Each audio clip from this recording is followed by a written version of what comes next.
Bonjour mes très chers élèves de la classe de première scientifique. Aujourd'hui, je vais vous proposer la résolution d'une équation irrationnelle.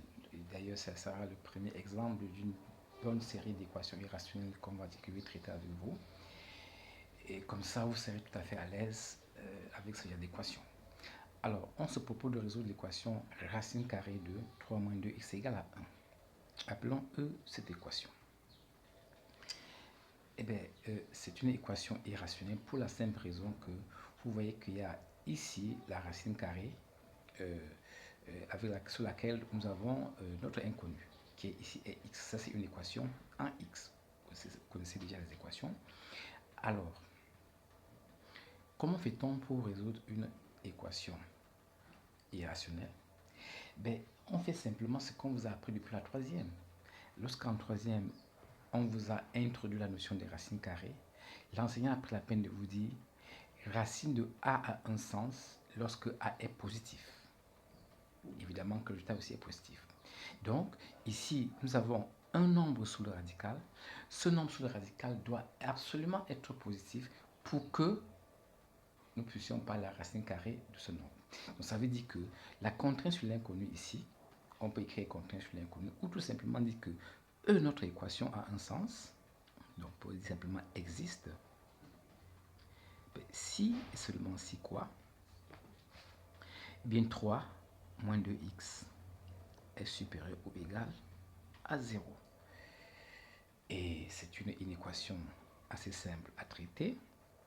3 moins 2x supérieur ou égal à 0. Donc, qu'est-ce que ça signifie? Nous pouvons envoyer de l'autre côté le nombre qui n'a pas x, évidemment qui change de signe. Il faut faire très attention ici, il faut être attentif tout le temps quand vous faites les mathématiques, surtout quand vous avez affaire aux inégalités. Donc nous avons ici une inégalité. Cette inégalité comporte le signe moins devant x, donc qui à x comporte le signe moins. Il faudrait donc faire en sorte que ce signe-là disparaisse.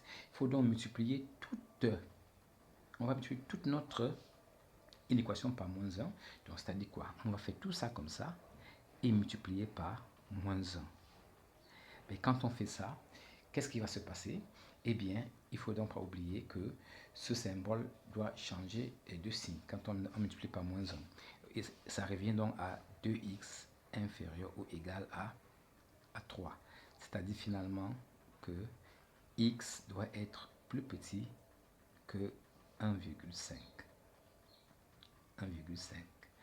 Alors, maintenant qu'on sait ça, on peut à ce moment utiliser les propriétés pour transformer notre équation parce qu'on est sûr qu'elle existe. Alors, je rappelle tout simplement ici que il n'y a pas eu de condition, deuxièmement, puisque 1 est un nombre qui est déjà positif. Vous comprenez que si on avait un nombre qui était négatif, notre équation directement dès le départ n'avait pas de sens parce que la racine carrée d'un nombre ne peut pas être un nombre négatif.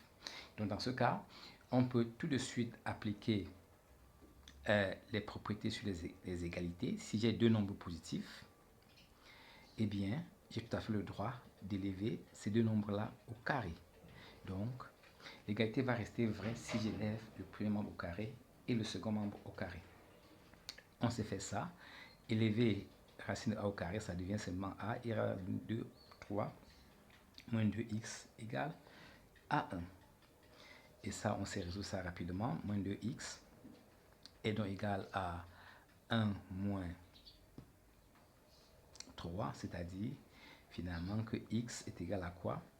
À 1. Vous allez faire ça rapidement. Alors, x égale à 1, on vérifie est-ce que 1 dépasse, est-ce que 1 est plus petit que 3 demi? Bien sûr que oui, 1 est petit que 3 demi, donc dans ces conditions, notre solution est acceptée. On peut tout simplement préciser que 1 est plus petit que 3 demi, c'est que nous voulions. Dans ce cas, 1 est donc une solution acceptée. Dans ce cas, on peut donc dire que la solution de notre équation, c'est bel et bien 1. Et nous pouvons nous amuser à vérifier en quelques secondes. Si nous remplaçons x par 1, on peut le faire mentalement. Vous aurez ici 3 moins 2 fois 1, c'est-à-dire 3 moins 2, c'est-à-dire 1. Et racine de 1 vaut bel et bien 1. Et nous avons fini avec notre équation. Voilà, chers élèves, comment on procède pour résoudre une équation irrationnelle qui n'a pas trop de complications. Merci pour votre attention et à la prochaine.